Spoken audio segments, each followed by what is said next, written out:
बिस्मिल्लाहिर्रहमानिर्रहीम। अस्सलाम वालेकुम। मैं हूं मोहम्मद फ़हीम। मौलाना फजलुर रहमान साहब ने वो कर दिखाया है जो कि बहुत कम लोग ही कर सकते हैं और वो खुद ही बार बार कर रहे हैं। जब हम बात करते हैं किसी भी जमात की कि वो वफाक के लेवल पे हो, वो खैबर पख्तूनख्वा में भी उतना ही बड़ा जलसा कर सके जितना कि वो पंजाब में कर सकती है। वो पंजाब में भी उतना ही बड़ा जलसा कर सके जितना कि वो सिंध में कर सकती है, और वो सिंध में भी उतना ही बड़ा जलसा कर सके जितना कि वो बलूचिस्तान में कर सकती है। तो इस वक्त अगर देखा जाए तो हमारे पास बहुत कम ऐसी सियासी जमातें हैं जो कि पूरे के पूरे मुल्क में कहीं पर भी जाके कोई भी बड़ा इज्तिमा कर सकती हैं। पाकिस्तान तहरीक इंसाफ एक तो वो ये क्लेम करते हैं, लेकिन उनके लिए हालात वैसे नहीं है कि वो दिखा सकें कि उनकी स्ट्रेंथ क्या है। बाकी बचा जमीयत उलमा इस्लाम और जमात इस्लामी। जमात इस्लामी के इज्तिमात अब सुकड़ते जा रहे हैं। कुछ जगहों पर वो बहुत अच्छे जलसे करती है, बहुत बड़े जलसे करती है और ऐसा क्राउड आता है कि लोग हैरान हो जाते हैं। लेकिन कुछ जगहों पर उनके जलसों से मुताल्लिक यही होता है कि आखिर ये हुआ तो क्या हुआ। लेकिन अगर देखा जाए तो मौलाना फजलुर रहमान साहब वो जहां खड़े होते हैं लाइन वहीं से शुरू हो जाती है। और अगर पेशावर के जलसे की बात की जाए, कराची के जलसे की बात की जाए, कोटा के जलसे की बात की जाए, पंजाब में कहीं पर भी, और अब जाके वो लाड़काना में ऐसे जलसे कर रहे हैं कि देखने वाले शशदर रह जाते हैं। उनके साथ लोग हैं, उनके साथ वोटर है, उनके साथ अवाम है, उनके साथ पब्लिक मौजूद है। जिस जिसको वो साथ लेके चलना चाहते हैं वो उनके साथ चल पड़ते हैं। लेकिन मौलाना फजलुर रहमान साहब का इस बार जो फोकस है, जो तवज्जो है, वो पंजाब छोड़ के बाकी पूरे पाकिस्तान पर है।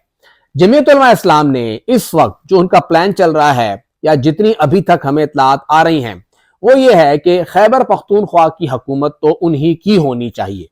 उन्होंने ये कोशिश करनी है, या वो ये हतमी कर चुके हैं कि वजीर आला तो जमीयत उलमा इस्लाम का ही आएगा, किसी और का नहीं आना चाहिए। साथ ही बलूचिस्तान में कुछ मुश्किल है उनके लिए, लेकिन वो बलूचिस्तान में भी अपना वजीर आला चाहते हैं। अभी तक की इत्तलात के मुताबिक बलूचिस्तान में वजीर आला उनका आना जरा मुश्किल है। कौम परस्त जमातों को वहां पे स्पेस मिलेगा, लेकिन जमीयत उलमा इस्लाम वहां पे इंतहाई अहम इत्तेहादी होगी। तो अगर उनका वजीर आला ना सही, कम से कम स्पीकर और फिर साथ ही वहां का गवर्नर कम से कम मौलाना फजलुर रहमान साहब की मर्जी का लगेगा।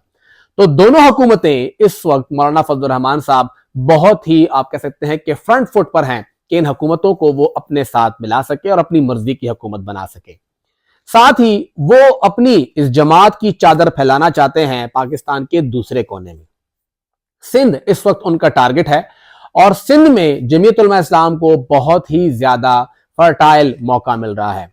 सिंध की जमीन उनके लिए जरखेज है, फर्टाइल है। वहां पे वो जा रहे हैं, लोग उनके साथ मिल रहे हैं। राशिद सोमरो साहब, उनसे आप हजार इख्तिलाफ करें, लेकिन जमीयत उलमा इस्लाम को वहां पे उन्होंने जिस तरह से जिंदा रखा हुआ है, JUI जिस तरह वहां पे उनकी लीडरशिप में काम कर रही है, और कोई शायद इतना इफेक्टिवली हमें नजर नहीं आ रहा है। JUI ने वहां पे अब अपने अलायंस बनाना शुरू कर दिए हैं, और वो अलायंस उनको फायदा दे रहे हैं। JUI ने बड़े तरीके के साथ वहां पर पीपल्स पार्टी को एंगेज कर लिया है, और पीपल्स पार्टी जो कि शुरू में ये ख्वाब देख रही थी कि वो आके वजीर आजम अपना बनाएगी, बिलावल भुट्टो जरदारी वजीर आजम बनेंगे, उनकी जमात जो है वो इंतहाई कलीदी होगी। और अब बिलावल इस लेवल पे आ गए हैं कि बिलावल कहते हैं जी हम लोग तो वो ऊंट हैं कि जो जिस करवट बैठेगा उस करवट हुकूमत होगी। मतलब बात वाज़ेह है कि बिलावल ये मान चुके हैं कि उनकी हुकूमत कम से कम नहीं होगी, वो इत्तेहादी होंगे, और उनको इस बात पर लाने वाले मौलाना फजलुर रहमान साहब हैं। मौलाना फजलुर रहमान साहब ने कराची में जलसा किया और अब लड़काना में कर दिया, और पीपल्स पार्टी की वहां पे हवाइयां उड़ गई हैं। वो हैरान हो गए हैं कि आखिर ये हो क्या रहा है। मौलाना फजलुर रहमान साहब जिस तरीके से वहां पे इस वक्त कैंपेन को लेके चल रहे हैं, वो ऑन द फील्ड भी है और ऑफ द फील्ड भी है।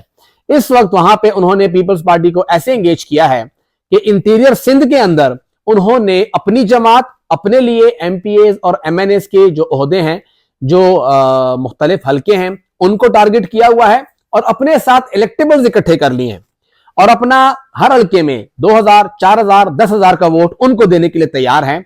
और बदले में जहां पे इनको जरूरत पड़ती है वो चंद हल्के इन्होंने टारगेट कर लिए हैं कि हम ये हल्के जीतेंगे, चाहे 5 MPA आए हैं या 50 MP आए हम खुश हैं, 2 MP भी आए हम खुश हैं, जितने भी आते हैं, लेकिन कम से कम दूसरी जमात को तपिश महसूस हो कि यहां पे जमीयत है।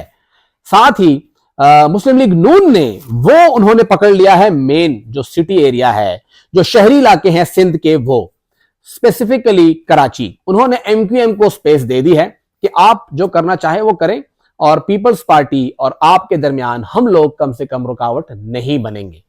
पीपल्स पार्टी को टफ टाइम देने के लिए मुस्लिम लीग नून ने अपना हाथ खींच लिया कि बिल्कुल जो चाहे MQM वो करे।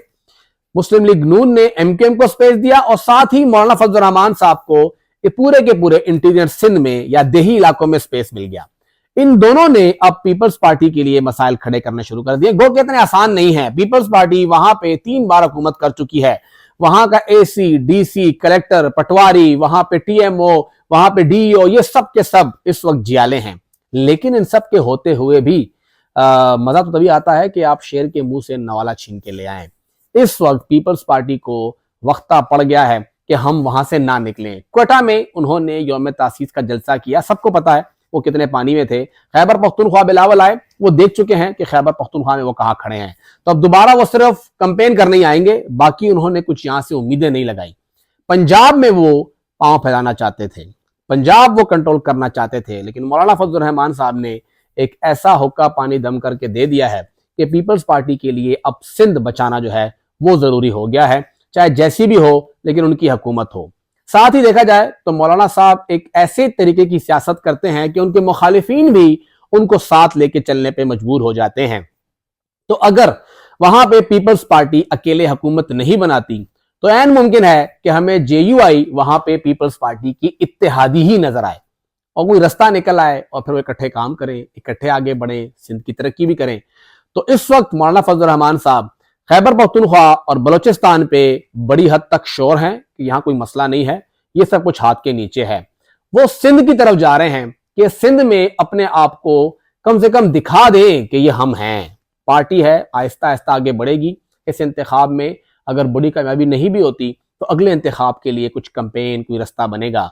बड़ी हद तक इन इंटीरियर सिंध के अंदर वहां पे उनके बल्दियाती नुमाइंदे भी हैं जिनकी अहमियत से इनकार नहीं किया जा सकता। तो JUI इस वक्त जो इलेक्शन कैंपेन लेके चल रही है, जो मुहिम लेके चल रही है, उनके मुखालिफिन को शायद ज्यादा मीठी नींद आजकल आएगी नहीं, और जितना वक्त बढ़ेगा, जितना वक्त आगे चलेगा, उनके मुखालिफिन के लिए मसाइल और भी बढ़ते जाएंगे।